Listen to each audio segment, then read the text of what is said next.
ang Presidential Broadcast Service. Radyo Pilipinas. Radyo Publiko ng Bagong Pilipinas para sa Bagong Pilipino. Naghahatid ng mahahalagang balita at impormasyon na uugnay ng pamahalaan sa sambayanan. Tulay sa himpapawid ng serbisyo publiko. Radyo Pilipinas. Radyo Publiko. Ang boses ng Pangulo sa Iloilo. Radyo Pilipinas. 585 AM. Oras sa Radyo Pilipinas, 1:03 sa hapon. Kilala ka ba na mga bata naton? Mahagpan ka ba na ang mga pamatanon? Din bala padulong ang ginakabig paglaom sa nasyon. Generation Y ug millennials kung tawgon. Ano ba man ang tawag sa ila, sila ang aton kabataan, ang palaabuton sa nasyon. Aton sila kilalahon, aton hibaluon. Kuhaan sang inspirasyon. Kisayron ang ila aspirasyon. Diri sa Youth Connect. Youth Connect. Isa ka oras na programa sa sininga estasyon Radio Pilipinas Iloilo.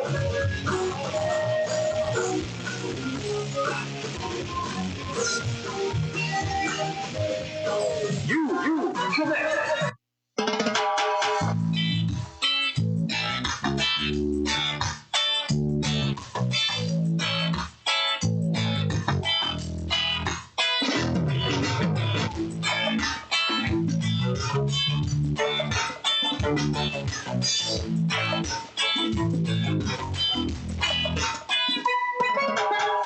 Mayong hapon Pilipinas, mayong hapon Western Visayas.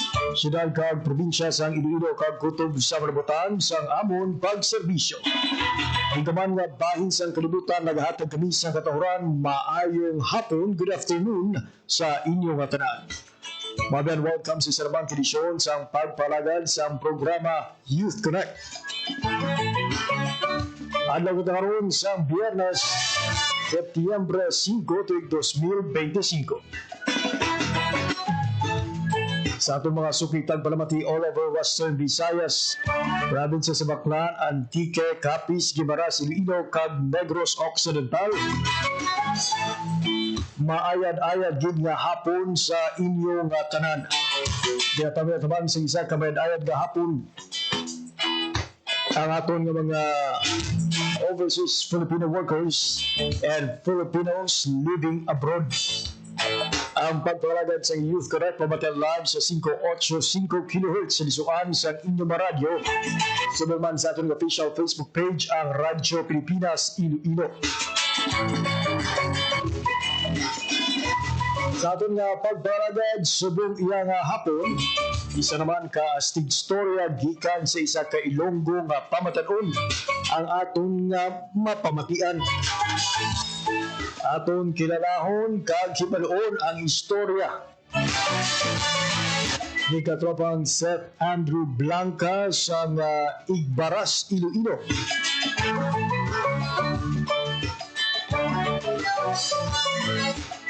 Isa ka seafarer by profession kag isa ka direktor sa pelikula nga sang sining karon lang ginhingadlan mga biyan nga isa sa mga official entry sa Cinemalaya Shorts 2025.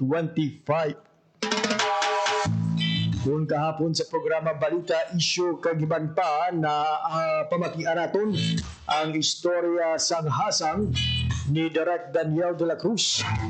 Subong iya kahapon sa Youth Connect. Ibalo naton ang istorya sa likod sang pungtugnaw ang kaidalman sang lawod ni Director Seth Andrew Blanca. Dubara ang inspirasyon sa likod sa sining obra maestra. Gano bala ang mensahe nga luyag ipalabot sa direktor sa sining 15 minutos nga pelikula.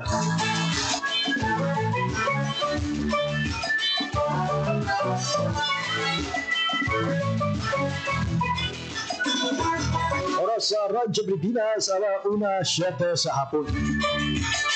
Congratulations sa mga sangguniang kabataan na official sa probinsya sang Iloilo na sining karon lang ang ginhingadlan kag ginpadunggan bilang Most Outstanding SK Councilors, Most Outstanding SK Chairperson, Most Outstanding Sangguniang Kabataan Municipal Federation President sa probinsya sang Iloilo. May tiyempo pa kita mga biyan aton nga isa-isahon ang mga pangalan na ginhingadlan nga tagaog sa paindis-indis sang Iloilo Provincial Federation of Sangguniang Kabataan. Ang awarding mga biyan kinhiwa sa nagligad nga Sabado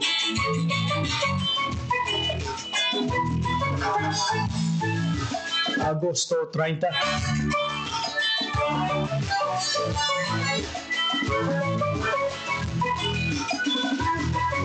At sa masunod naton nga edisyon mga biyan sa masunod nga simana, isa sa mga tagdaog nga ini ang aton sining mangin bisita.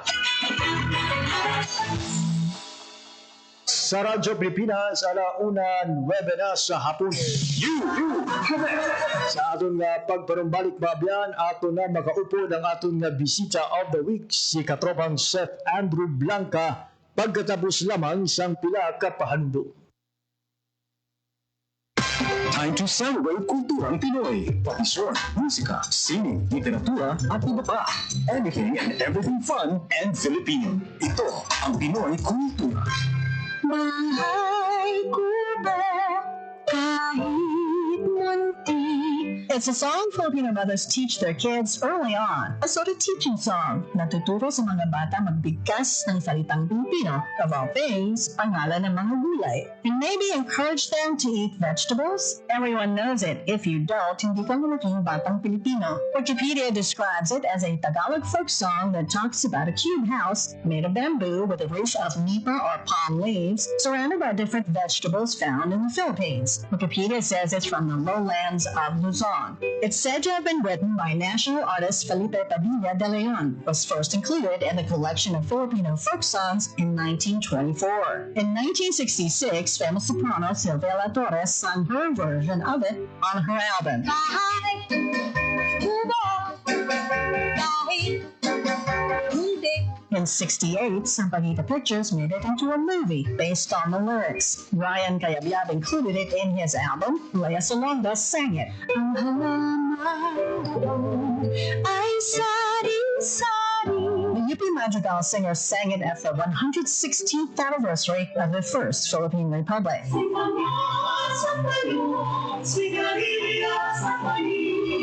Bahay Kubo is a long-lasting legacy. You still hear it today. Laman ng mga trivia contest. The number of Filipino school children that have sung the tune are legion. Many doing so ad infinitum in school programs, making it the most recognizable and easy to remember tunes ever. Oh, naalala mo pa ba? Ilang gulay ang binabanggit sa Bahay Kubo? Can you name them all? Yan ang Pinoy Kultura because our culture is cool. Time to celebrate kulturang Pinoy. Tradisyon, musika, sining, literatura, at iba pa. Anything and everything fun and Filipino. Ito ang Pinoy Kultura. One of the fondest memories I have as a kid is riding the jeepney. It made me feel like a king. Dahil ito ang King of the Road. The jeepney or jeep is a cultural symbol that has transported us to school, the office, sa mall, at sa iyong first date. Mura, makulay, at makinis. Yan ang ating jeep.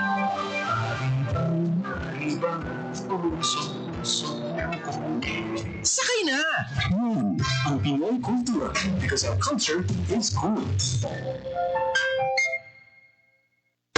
Time to celebrate kulturang Pinoy. Tradisyon, musika, sining, literatura, at iba pa. Anything and everything fun and Filipino. Ito ang Pinoy Kultura. Ikaw ba ay naharana na? Sabi nila, ang harana ay isang matandang tradisyon ng panliligaw sa Pilipinas na unti-unti nang nakakalimutan. The harana or the serenade first gained popularity in the early part of the Spanish period. Ang manliligaw o nanunuyo ang siyang kumakanta at pag sinuwerte, sila ay papapasukin sa bahay. Pag binalas, water gets thrown at them or sometimes even worse things. There's a website that actually books haranas for you to experience this widely known tradition. Sa iyong palagay, uso ba ba ang harana? Ang Pinoy kultura, because our culture is cool. Time to celebrate kulturang Pinoy. Tradisyon, musika, sining, literatura, at iba pa. Anything and everything fun and Filipino. Ito ang Pinoy kultura. Ang tangi kong pag-ibig. You probably haven't heard these in the last 50 years or at all.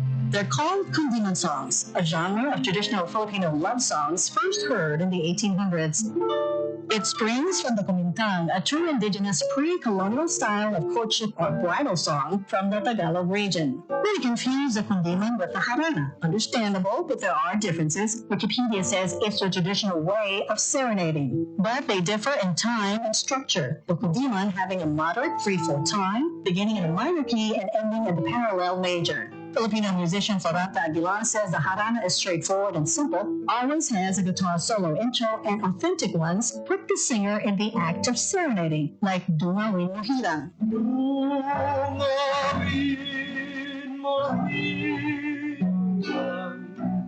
He says a notable difference, it's fatalistic lyrics. Kaawa-awang tao or sitwasyon where the lyrics portray one's choices or actions make no difference because everything is left to fate.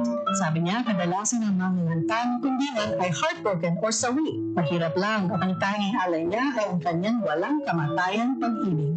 He is willing to suffer for his love, even die for it. As seen in the lyrics Jose Rizal wrote in his kundiman, ibubuhos namin ang dugot babaha, natubos niya lamang ang sa amang lupa, portraying his intense love for country. From its basic form, Filipino composers such as Francisco Santiago and Nicanor Abelardo put poetry to music and formalized the art song, the Western style of vocal music composition. More than half a century ago, they were popularized by the queens of kundiman, Conching Rosal, Silvia La Torre, and Atang Dalaram. Sikat din sa pag-awit ng kundiman sina Rick Manrique Jr., ang mabuhay singers, and of course, the king of kundiman, Ruben Tagalog. You might not hear this authentic art form out of the radio anymore, but I hear it does on a particular app. Might be cool to listen to, learn from, maybe even sing to your grandma or grandpa or for yourself. A way to connect with the heartrending roots of something truly Filipino. Yan ang Pinoy kultura, because our culture is cool. Oras sa Radyo Pilipinas, alauna 10 EC sa hapon.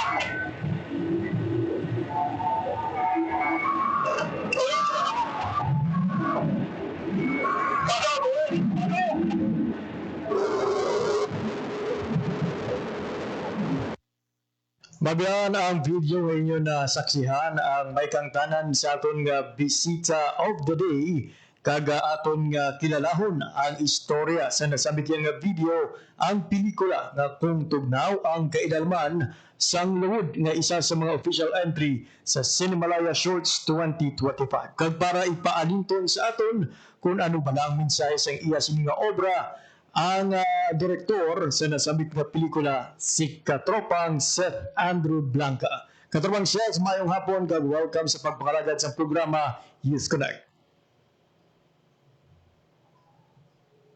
Mayong hapon man, Sir JP. Mayong hapon sa mga pamati sa ating subong. Katropang Seth, foremost, no, congratulations sa imo sining latest achievement being one of the directors nga nakasulod bilang official entry sa Cinemalaya Shorts 2025. For those nga first time mabatan imo sining pangalan, Katropang Seth, sino bala si Direct Seth Andrew Blanca? Si Seth Alblanca, isa ka seaman. Also, filmmaker din siya. Subong ang film niya na nabay dire sa Sinanangaya. Sa title niya, Kung Tugnaw ang Kay Darman sang Lawod. In English, called As the Ocean Runs Deep. Bali, ang pelikula do about siya sa psychological horror born out of my experience on board, reflecting the fierce silence and spoken abuse that sa damo-damo nga mga seafarers nga gin-experience. Ayun. Katropang Seth, may ginaw siyang formal na pag-anunsyo sa sining listahan sa mga official entries. Dari ka pa sa Pilipinas ang time ito? Oo, dire pa ako.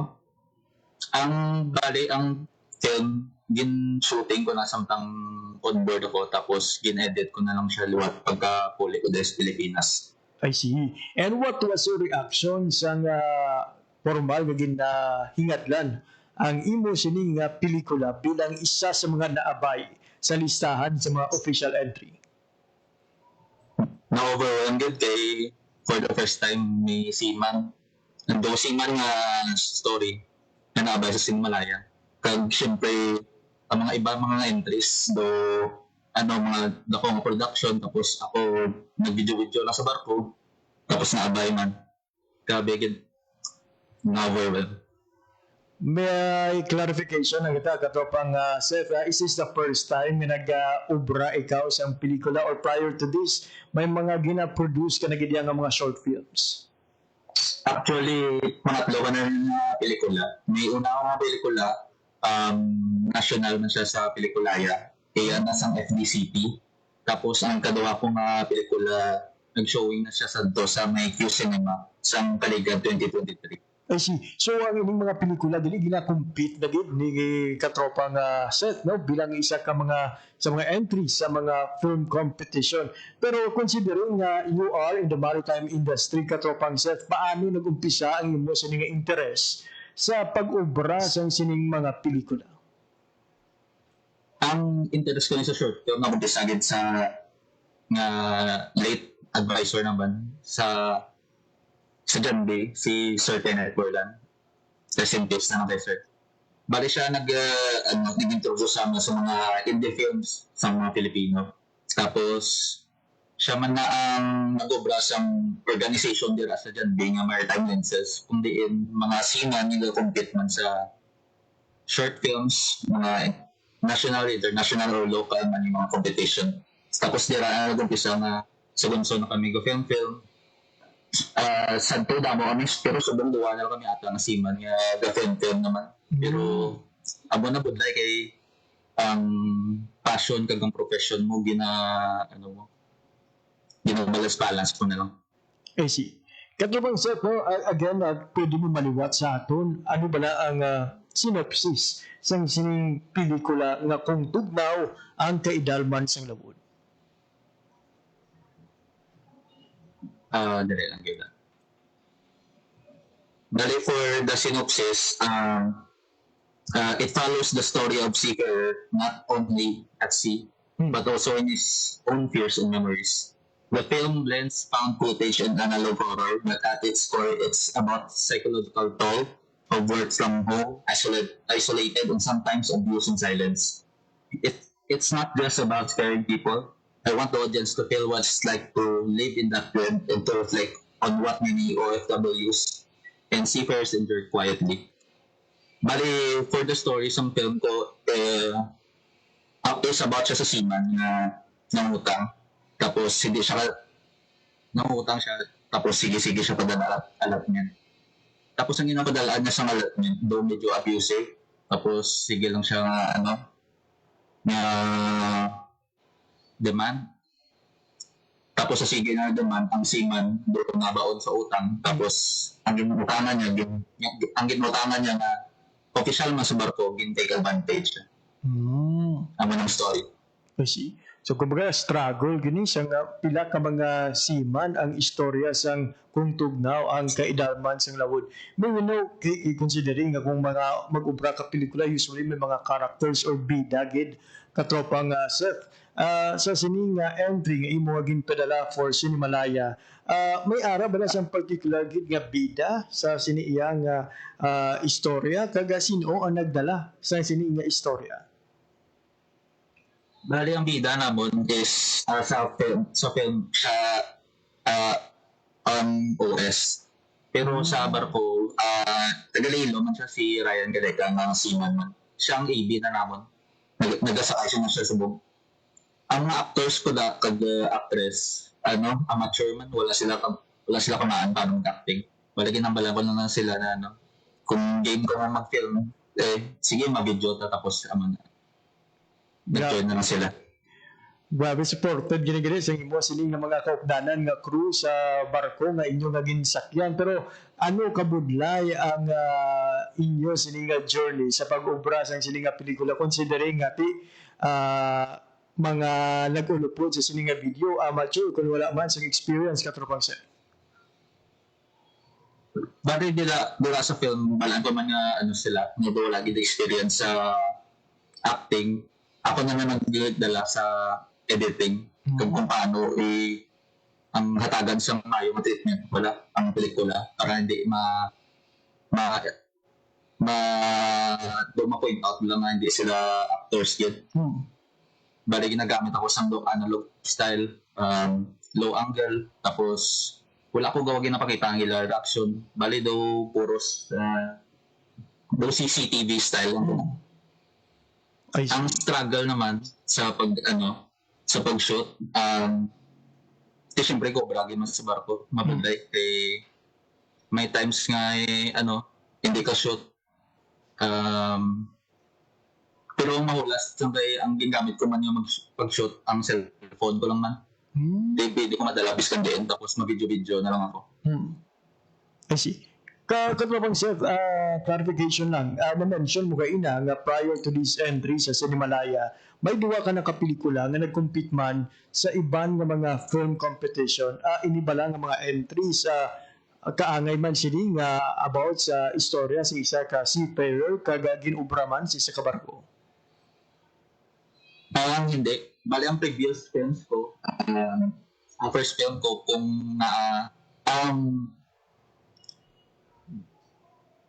ang first film ko around 2022 sa Pelikulaya, about na LGBT, sa may Pelikulaya nga daw LGBT nga short film competition. Tapos ang second film ko, ang conscious ng mga aliens ang ila skincare, is about LGBT man siya, na daw discrimination. Balilain siya mga topics kumpara sa bang. You see. Katalulupang doon nga ang imo sining mga entries na may kaangtanan sa LGBT, no? Ang even the recent one kung hindi sila considering that daw take advantage ang seafarer as you mentioned. Maybe know ano ang inspirasyon na sa likod sina katropang Seth? Ang inspirasyon sa film ko mostly sa mga nabatian mga storya. Sa barko man mismo, mga storya nga ginambal ng mga seaman sa isa, pero wala mo bala ma-mention. Mga power distance, tapos ang mga seaman, yung walang problema nga way nila ginambal. Ano ng inspiration ko, witness mo ako dira kay sa mga kabatch ko man sugid sila nga siyempre kadiri kami sa to pag 3 years pa lang ako mga gasiman, so amo ng inspiration ko na kailangan i-voice out ko din may amo din nga problema sa industry na may masiman nga first time mo rin ginatake advantage, kailangan i-voice out. Madamo sa mga entries nga ginapadala for the film competition aside from the prizes nga gina-aspire, no? Ang iban agahandong nga may ara sang call to action o kung may ara sang problema nga mahatagan sang solusyon. For this particular film na imo sining ginpadala for Cinemalaya, ano ang call to action nga luyag matabo ni kay katropang Seth Andrew? Ang call to action ko sa film ko, sa mga seafarers, mental health yan nila. For those nga may mga loved ones nga seafarers, understand natin yung may mga sikiman din man niya ginamo na tapos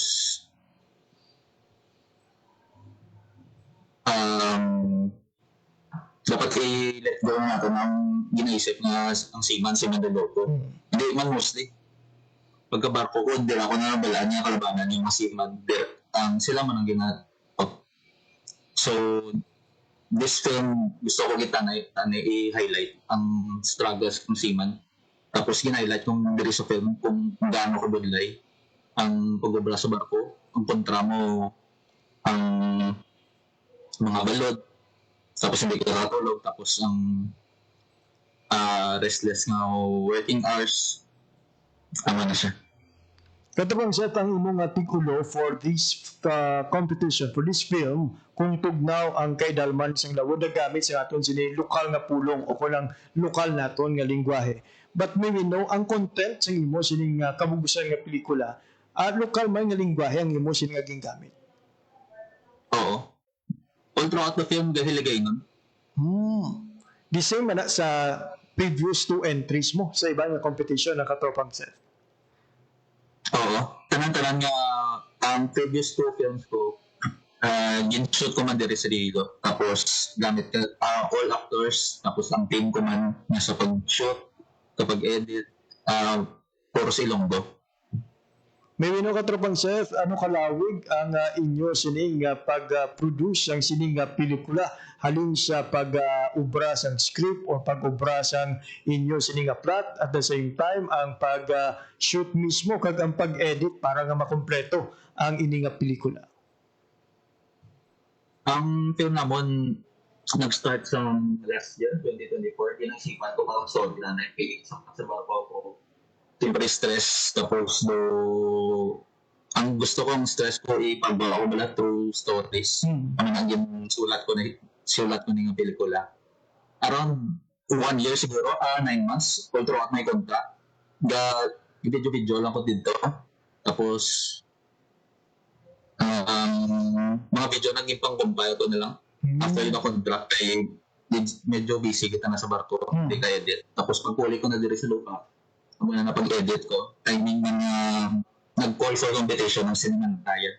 Amo na ito join ko first dito sa Cinemalaya. Grade 4 gano'n ko na baton na yun. And this is the first...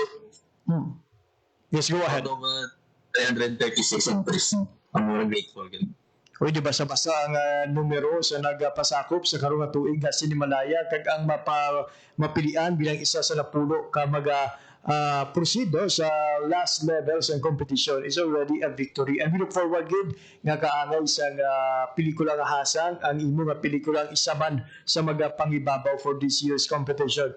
Katrobang chef, clarify lang naton ang inyo siniyang nga entry, first time man ini nga upod o kung pasakop sa isa ka kompetisyon. Oo, subong. Ang balang film yan ang world premiere, bali una ni siyang ipakita sa mga senior. Bali hindi pa siya na feature sa ibang ng mga film festivals, dirigid ang una sa Cinemalaya. Grabe, no? Kanami, kaya hindi lang basta-basta nga film competition ang imo sa nga first nga exposure for this film. Bigatin nga Cinemalaya gilayon ang mangin venue para ipakita ang imo sini iyang talento. As to script writing naman, kag iban pa nga mga skills nga kinahanglan i-master for the competition, paano gin-enhance ni Katropang Seth ang ining talento? For the script kag sa film, mabalito ko daan na ganun magtanaw sa pelikula, especially mga indie films, mga award-winning films. Tapos dira na ako nag-imagine something na gusto ko na ugahon. Kung magtanaw ako sa pelikula, kaka-goosebumps ka bala? Na gusto ko na i-replicate. Amo na dira, nag-start na ako una danay sa mga YouTube, tanaw sa mga YouTube tutorials, paano i-analyze ng mga pelikula, paano i-dissect para mas maintindihan ng pelikula, paano siya naubra. From that, nampisa ko na sa YouTube, Kay mostly sa filming career ko, mostly self-taught na kita na hula. Manukugit ka, attend sa mga seminar or mga trainings about film, mga training camp. And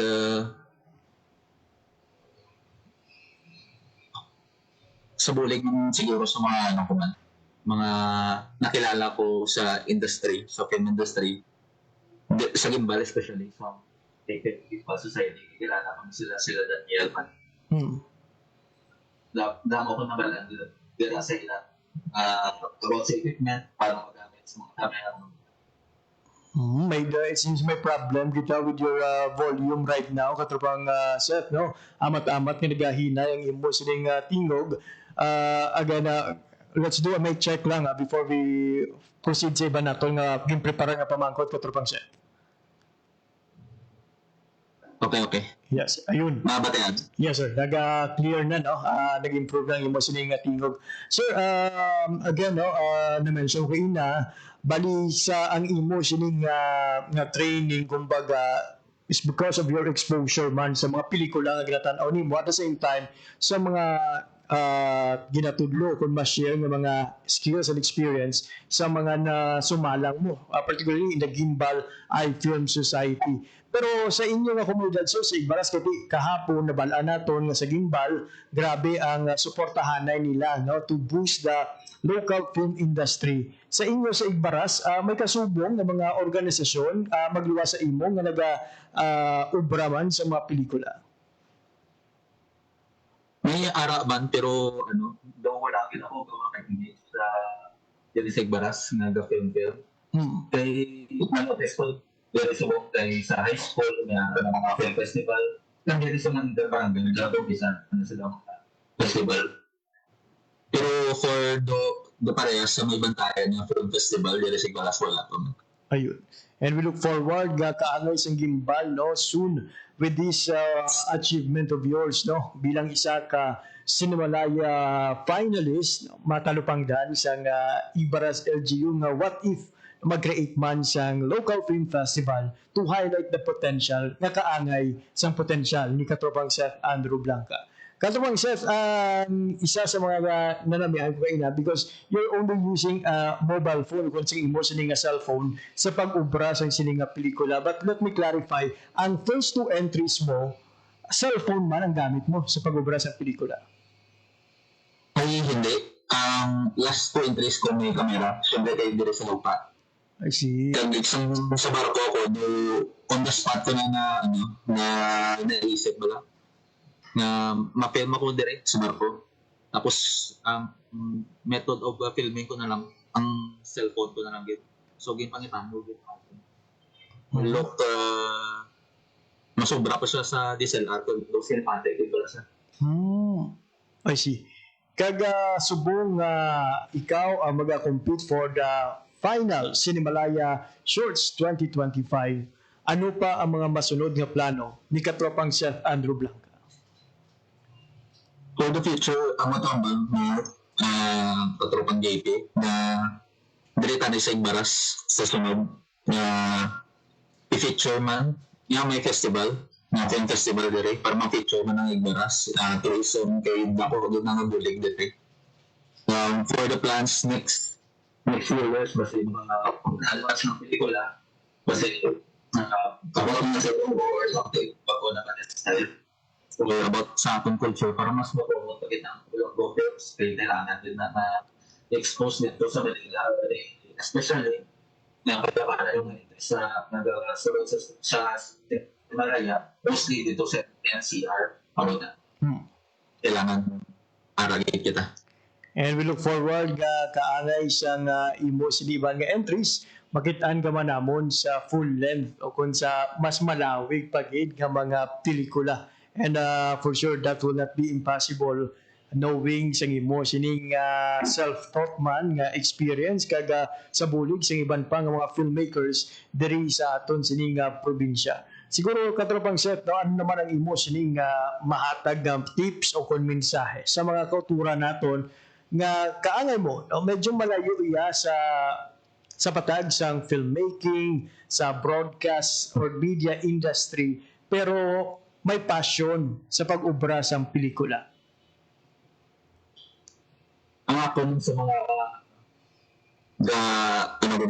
tinguha na magsaksi. I'd say lang passion. Ano lang, patience na bit. Learn to take critics na dapat ang gina-comment sa imo biskan malain. Dapat you should improve na kung ano yung comment niya. Kay dako nga bullying sa imo. Tapos do ano na siya? Do character development mo na. Tapos in the end, dala mo na ma-realize na ang critics na or something na doon na record mo. Dala na siya ang makabulik sa mga picture. Tapos look back na lang na ay, amo na yung experience. So, sa ito kapagulay. Tapos yung ari ka po. Ayun, maraming salamat. Patient and God will provide. Ayun, maraming salamat Katarwang Seth for that words of encouragement, especially sa atong mga katropa nga may handom, may passion, pero sa subong nagapangatubang siyang pila kapag pangduha-duha kung padayunon bala ang ini nga ginaobra nila nga mga handom o kung ginapaminsara nga mga ambisyon, particularly sa patag sa ila sining nga passion. Katarwang Seth, for sure you are not alone in this journey. Madamo sa mga tawo, organisasyon nga nagbulig man sa imo para malabot ang estado ni Katarwang Seth Andrew Blanca sa karon. Before I throw the last question, may mga luyag ka ba pasalamatan o kung pamiyawon? Gusto ko lang pasalamatan siyempre boss kay siyempre sa Barko Badlayang Obra, safe man nakakuli dire kag gin-guide na mga voice out ning pelikula na dapat mabalaan sang tanan man. Dating team ako dire sa Ibaras, sa first na sa family ko sa pag-support na sa akon. Na biskan siman tapos sa mga sila. Sa Ibaras chairman sa LGU kani pagid ang Sofien i-promote pagid natin dire sa Ibaras. Sa team ko man sa may barko ang mga cast ko, crew, tapos ang isa pa nagka-editor ko nga taga-iwalbit siya si Maria Seidel. Napasalamat niyo ako sa iya kay nagbulig siya edit sa akong pelikula.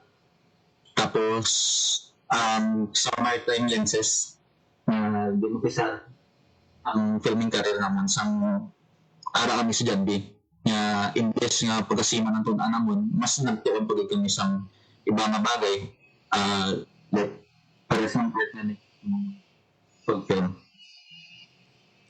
Ayun, maraming salamat Katarwang Seth, and lastly sa mga kauturan naton nga interesado nga masaksihan ang istorya nga kung tugnaw ang kaidalman siyang lawod, paano bala makasuporta sa journey ni Katarwang Seth Andrew Blanca sa Cinemalaya? To support our film, please like, share, and comment sa may Cinemalaya post. Tapos bandayan nyo lang ang mga official post. Kay in the next few days, ma-post na sila sa teaser, tapos mga promotional video about Cinemalaya. About our film in Cinemalaya. Ayun. Maraming salamat Katarwang Seth Andrew Blanca, Director sang Kung Tugnaw ang Kaidalman sang Lawod, an official entry sa Cinemalaya Shorts 2025 sa imo sini nga paghatag sang oras, impormasyon kag pagpaambit sa amon sang imo nga istorya bilang isa ka seafarer kag subong man sang imo nga talento bilang isa ka filmmaker. For your works and words para sa bayan, madamo nga salamat kag padayon. Madamo bang salamat sa Tropa JT. Thank you sa pag-feature sa aming pelikula. There you have it mga biyan, si Katropang Seth Andrew Blanca, ang direktor sang Kung Tugnaw ang Kaidalman sang Lawod. Kubay mga biyan ha, ang istorya Katropang Seth Andrew Blanca, seafarer by profession, filmmaker by passion, ang maging isagin ka inspirasyon na hindi pagpangduha-duha sa pag-obra sa mga pelikula. If you feel you have the capacity to do so, sa limitado ang resources, sabay padayunin ninyo ang inyong handom na magpaambit sa istorya with a call to action para siyang ininga pelikula kung tugnaw ang kaidarman sang labot. Uyag ni katropang Seth Andrew Blanca nga mapainchindi sa tanan nga mga audience ang matutuod nga estado kag pila ka kabudlayan nga ginatubang sang mga seafarer sa ila sining pagsakay sa mga barko pagtener sa malawig nga tion sa tunga sang kadagatan. And made this interview serves as a wake-up call sa iban pa nga mga LGUs to promote and to support our local filmmakers. Ay kaangay ni katropang Chef Andrew Blanca, we are certain gid mga biyan madamo pa sa mga Ilonggo nga talentado kag kung may ara lang sa nagaigong nga suporta ang may ikasaranggid nga mag-obra sa mga matahong kag makahulugan nga mga pelikula. Alauna 43 sa hapon sa aton nga pagpanumbalik mga biyan ang mga nagdalaog sa paindis-indis sa Most Outstanding SK Chairpersons ang SK Council sa Iloilo Provincial Government ang aton hibaloon pagkatapos lamang sang pila ka pahanundo. Time to celebrate kulturang Pinoy. Pati short, musika, sining, literatura, at iba pa. Anything and everything fun and Filipino. Ito ang Pinoy Kultura. Masaya at makulay ang ating buhay. Kitang-kita yan sa likha ng ating national artist na si Larry Alcala. A slice of life served with a dash of laughter, angry neighbors, nosy kids, pretty women, and just about anything na pwede mangyari sa simbahan, sa pistahan, sa sakayan, sa sementeryo, at sa bakuran. Larry Alcala, a well-known editorial cartoonist and illustrator who captured the hearts of the Filipinos. His work is a reflection of the many unique aspects of everyday life in the Philippines. Oh, nahanap niyo na ba si Larry Alcala? Yan, ang Pinoy Kultura, because our culture is cool. To know more about our life, work, and contributions, visit the National Commission for Culture and the Arts at ncca.gov.ph. Time to celebrate kulturang Pinoy. Pati short, musika, sining, literatura, at iba pa. Anything and everything fun and Filipino. Ito ang Pinoy Kultura. Isa sa mga napakagandang alaala nung bata pa ako was visiting Luneta, running around the well-manicured park, staring up at the Rizal Monument, wondering, sino kaya siya? At bakit namumuri siya? Yung Hidalgo Rayo. Aba, I made sure to call my parents so I could stare at the 4 o'clock. I couldn't even read the time din, pero tuwang-tuwa pa din ako. At eto ang mas nakakatuwa sa Luneta, we didn't really need money to enjoy the park. It was for free. Namamasyal pa sa Luneta.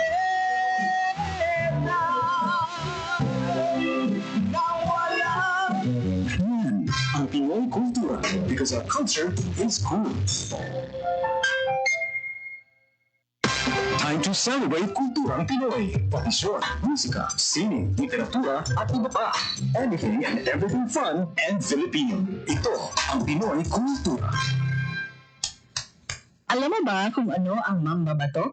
Think about the tap, tap, tap of the bamboo stick on a thorn to draw a symbol on someone's arm. This is the traditional Kalinga art of tattooing, performed and kept alive by traditional tattoo artist Wangod Ogay, also known as Maria Ogay from Buscalan, Tinglayan, Kalinga. Wikipedia says Wangod is the Philippines' oldest mambabato at 105 years old now. Sarah Barnes honors Wangod in My Modern Metro, telling Wangod's story as an apprentice at 15. Breaking the norm, learning the mambabato tradition that used to be taught only to men. The art began with the indigenous Burkbird warriors, headhunters, who got tattoos with special meaning, usually after a kill. But for women, the art portrayed standards of beauty. Wangod recalls her friends covering her arms and legs with tattoos she still wears proudly. She mixes her ink from pine soot and water and has hand-tapped tattoos on bodies of people from all over the world. Wangod inks a design that carries symbolic meanings specific to the Mambabatok culture.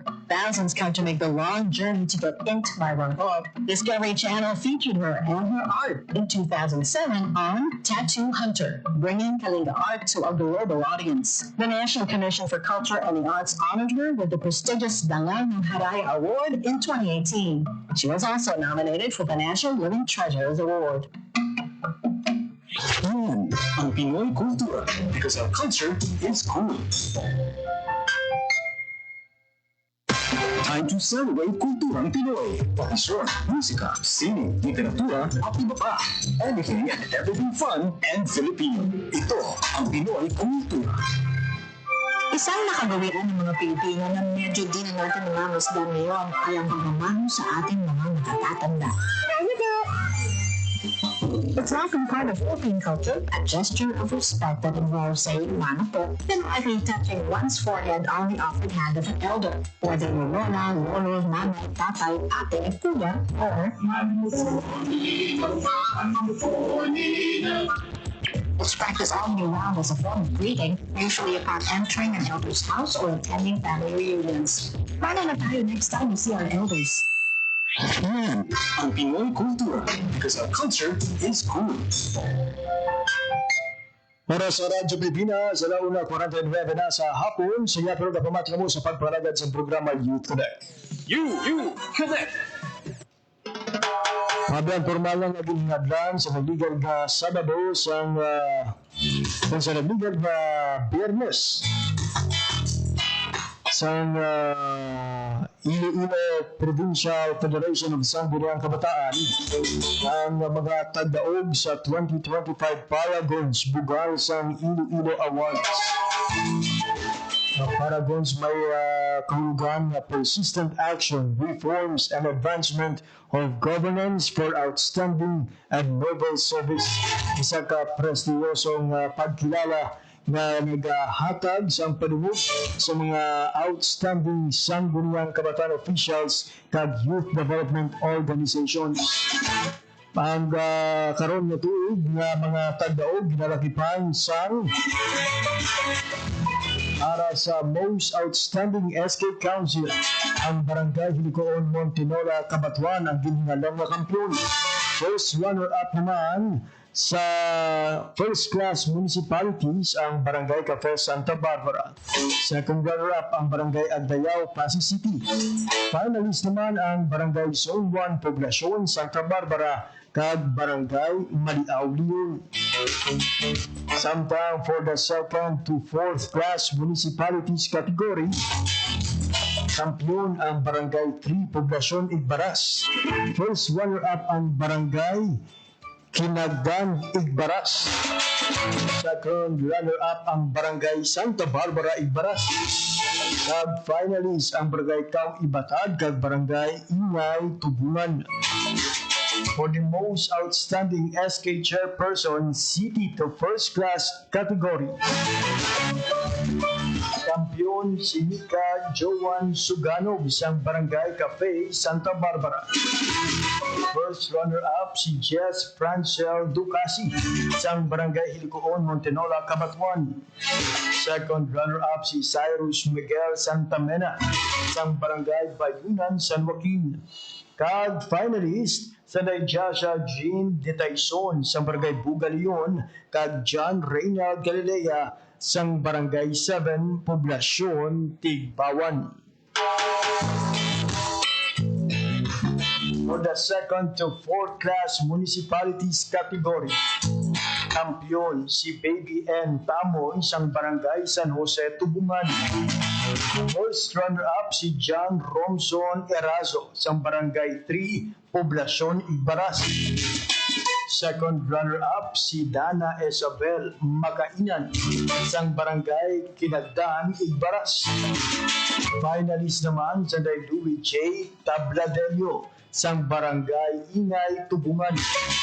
Kag John Gerald Ercilia isang Barangay Santa Barbara Igbaras.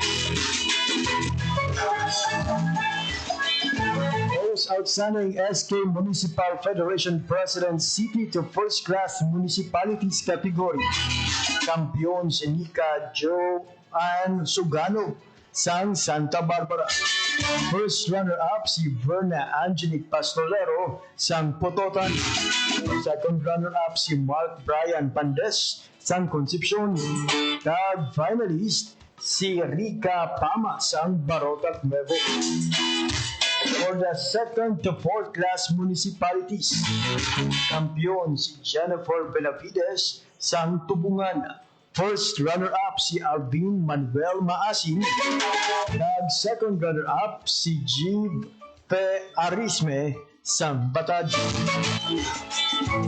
For the most outstanding Sangguniang Kabataan Municipal Federation, kampiyon ang Santa Barbara. Nag first runner-up naman ang Pototan. Samtang for the second to fourth class municipalities, kampiyon ang Banwasang Tubungan.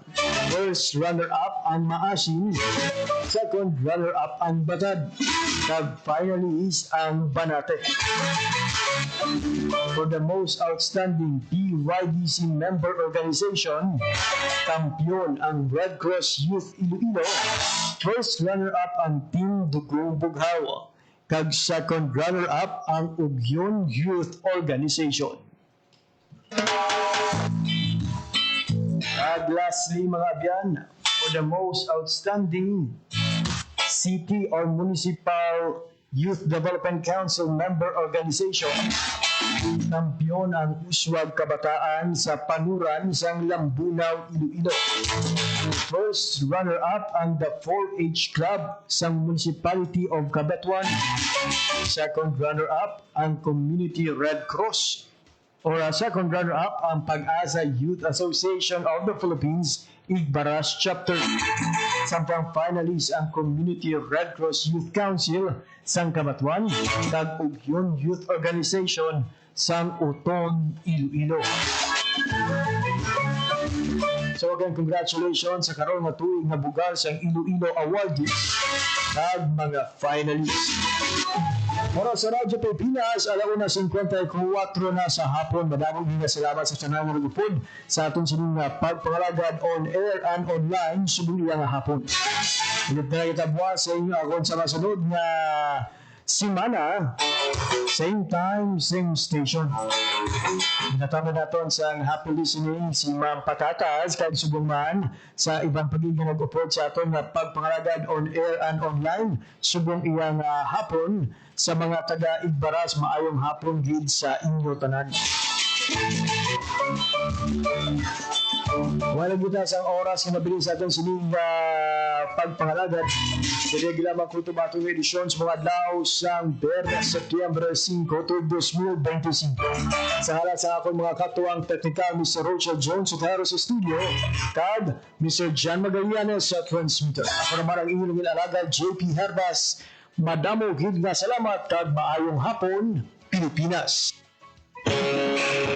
Isa naman kamapuslanon ng edisyon sa Youth Connect, ang inyo nabatian. Ugdanay naman kita sa masunod. Youth Connect.